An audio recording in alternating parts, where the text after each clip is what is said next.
Hello student, welcome to Barakpur Senate Public Higher Secondary School. I am Tabassum Ara, I am assistant teacher of Hindi.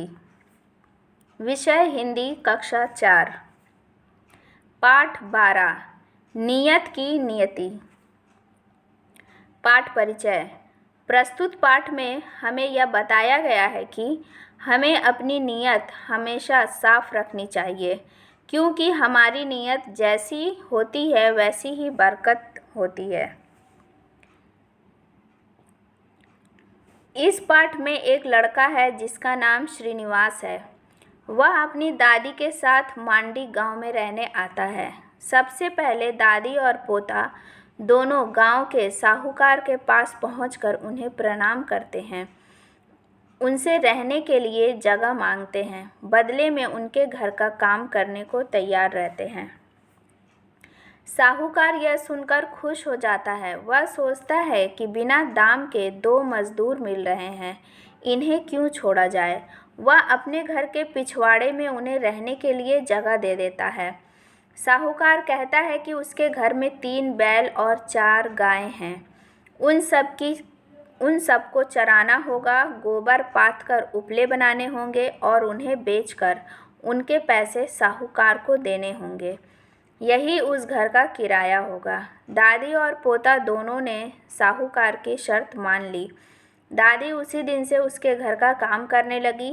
पोता ने भी गांव में ही काम ढूंढ लिया, जिससे उनका जीवन चलने लगा। एक दिन साहूकार के घर एक भिखारी आया। साहूकार इतना कंजूस था कि उसने भिखारी को वहां से भगा दिया।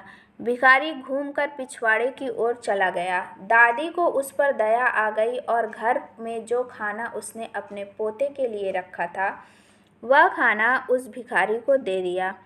भिखारी खाना खाकर बहुत खुश हुआ। उसने एक दमड़ी निकालकर दादी को देते हुए बोला, माँ, तुम इससे अपने पोते के लिए मुरमुरे खरीद लेना। दादी ने बहुत सारे सिक्के एक संदूकची में जमा कर रखे थे। उसी संदूक में दादी ने उस दमड़ी को भी रख दिया। जब उसका पोता घर आया तो उसने दमड़ी निकालने के लिए संदूकची खोला तो पूरी झोपड़ी सोने की चमक से जगमगा उठी। सारा सिक्का सोने में बदल चुका था।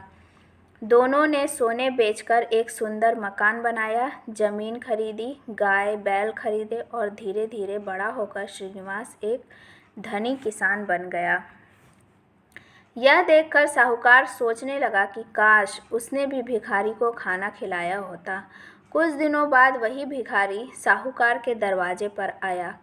साहूकार दौड़कर बाहर गया और भिखारी को अंदर ले आया। उसने उसे 56 भोग खिलाए। भिखारी ने साहूकार को भी एक दमड़ी दिया। साहूकार बहुत खुश हुआ। उसने दमड़ी को बड़ी जतन से अपनी तिजोरी में रख दिया और सुबह होने का बेसब्री से इंतजार करने लगा। सूरज निकलते ही उसने सबसे पहले जाकर अपनी तिजोरी खोली, लेकिन यहाँ तो बिल्कुल उल्टा हो गया था। तिजोरी में रखा सारा धन कोयला बन चुका था। यह देखकर साहूकार समझ गया कि यह सब करने का फल है। दादी ने निस्वार्थ भाव से भिखारी को भोजन कराया था, इसलिए वैसा फल मिला। उसने लालच में आकर भिखारी को भोजन कराया था तो उसे ऐसा फल मिला। इस घटना के बाद साहूकार का व्यवहार हमेशा के लिए बदल गया। दादी और पोते ने साहूकार को अनजाने में एक अच्छा सबक सिखा दिया था। इसलिए हमें भी दयालु होना चाहिए। हमें सदैव अपनी नीयत अच्छी रखनी चाहिए। किसी की अच्छाई का फ़ायदा उठाने की कोशिश कभी नहीं करनी चाहिए। धन्यवाद।